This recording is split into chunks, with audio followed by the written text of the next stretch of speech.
Takže dobrý večer, vítam vás pri svojom prvom box breaku. Dnes sa mi vrátil Senátor z Ameriky, plný zážitkov a hlavne s plným kufrom rôznych prekvapení. Takže prvým prekvapením pre mňa bol boxík zo sezóny 90-91. Jednalo sa o edíciu Pro Set, druhá séria. Pre tých menej znalých, Pro Set edícia vyšla v tej sezóne v dvoch sériách. Prvá séria od karty 1 po kartu 405 a druhá séria od karty 406 po kartu 705. Takže sú tam celkom zaujímavé mená, ako už hovorí nám samotný ročník. O čo sa bude pekne jednať, tak uvidíte vy, čo sa mi podarilo nejakým spôsobom otvoriť. Tento set v podstate pozostáva v nejakých baseov, do ktorých sú vložené určitým spôsobom nejaké karty, čiže to číslovanie od 1 až po 705 je vrátane tých insertných kariet. Takže začal by som basic setom, keďže séria pozostáva, respektíve box pozostáva z 36 balíčkov po 15 kariet. Keby som to mal postupne otvárať, tak sme tu do rána, tak som sa rozhodol, že ich pootváram najskôr a takými peknými kúskami vás oboznámim. Takže basic set vyzerá asi takýmto spôsobom. Pokúsime si to zaostriť, uvidíme, ako sa to bude, kde sa to, no tuto je pekne ostré. Čiže najskôr česy a také sú hviezdy, ktoré kedysi boli. Čo máme Jiří Látal, Scott Stevens, Chris Chelios, Franta Musil, ktorý bol tradovaný do Calgary v októbri 1990, a Jiří Hrdina, ktorý bol tradovaný do Pittsburghu v decembri 1990. Takže takto vyzerá basic set. Tie také zaujímavejšie mená, čo sa týka baseov, boli tieto, aj pre Čechov, v podstate pre Čechov. No a prichádzame na subset, ktorý spoznáme podľa toho, že majú tu napísané 1990-91 Rookie Season, no a ktorých tu máme takých zaujímavých. Takže sú tu Česi, Slováci a nejaké hviezdy v súčasnosti a viac menej minulosti. Takže Vladimír Rúžička, Rob Blake, František Kučera, Matt Sundin, Owen Nolan, Petr Nedvěd, Ed Belfour,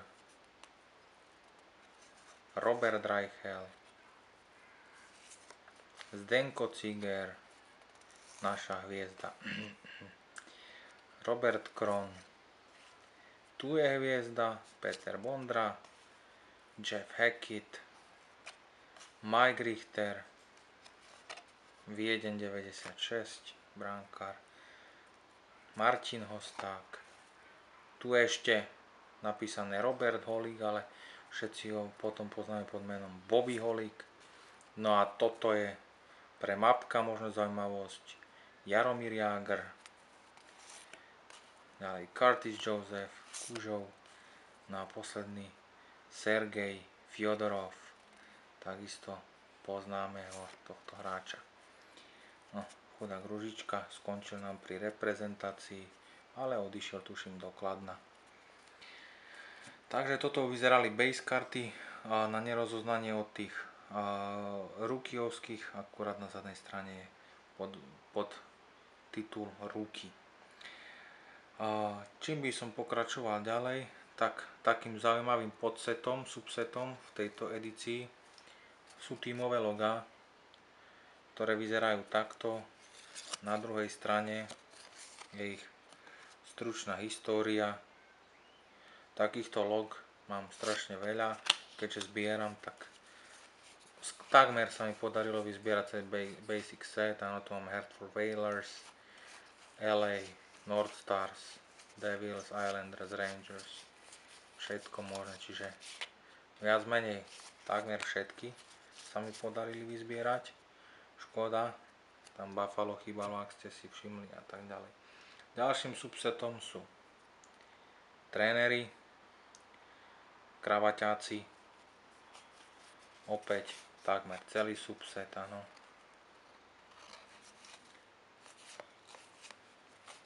Nebudem čítať ich mená.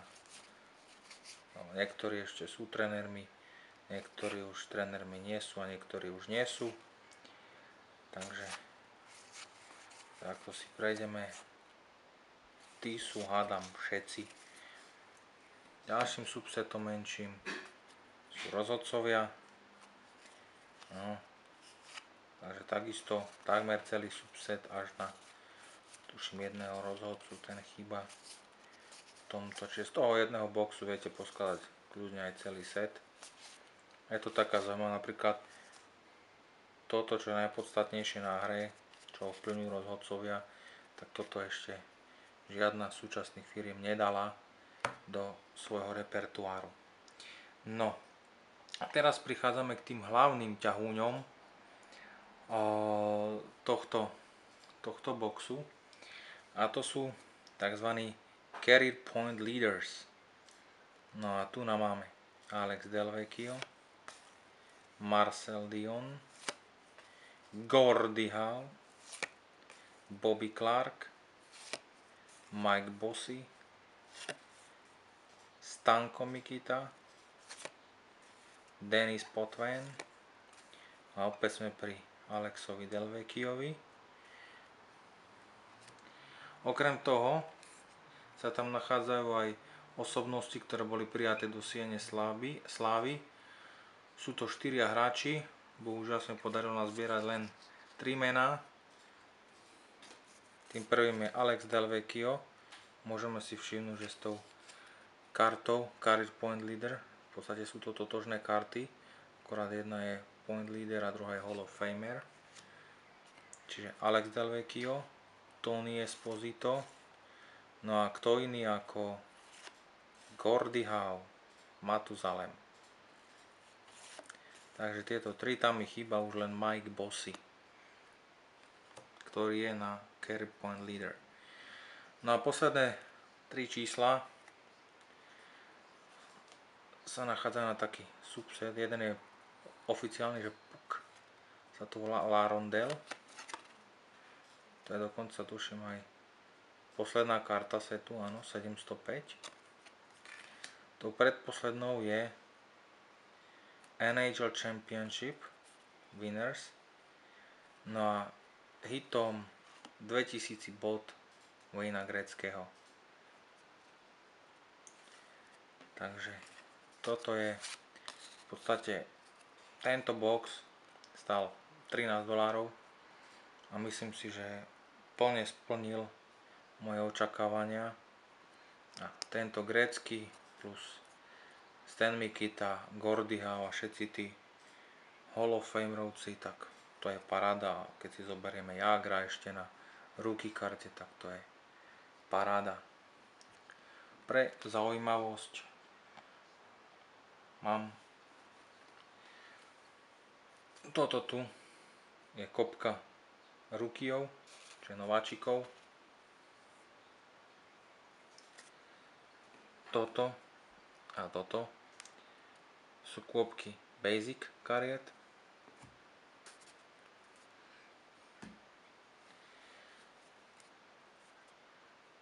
Tréneri, rozhodcovia, loga a potom ešte do ponuky, pre tých si prejdeme, čo mám duplicitne, ale to PUK Championship, Del Vecchio Hall of Famer, Tony Esposito Hall of Famer, Gordie Howe Hall of Famer, teraz Bobby Clark, Stan Mikita, Del Vecchio, Denis Potvin, Mike Bossy, Gordie Howe a Marcel Dion. Všetky tieto karty, tieto tu sú voľné, takže píšte mi kľudne správy. Poteším vás určite. Takže ďakujem za sledovanie, píšte a komentujte. Ďakujem.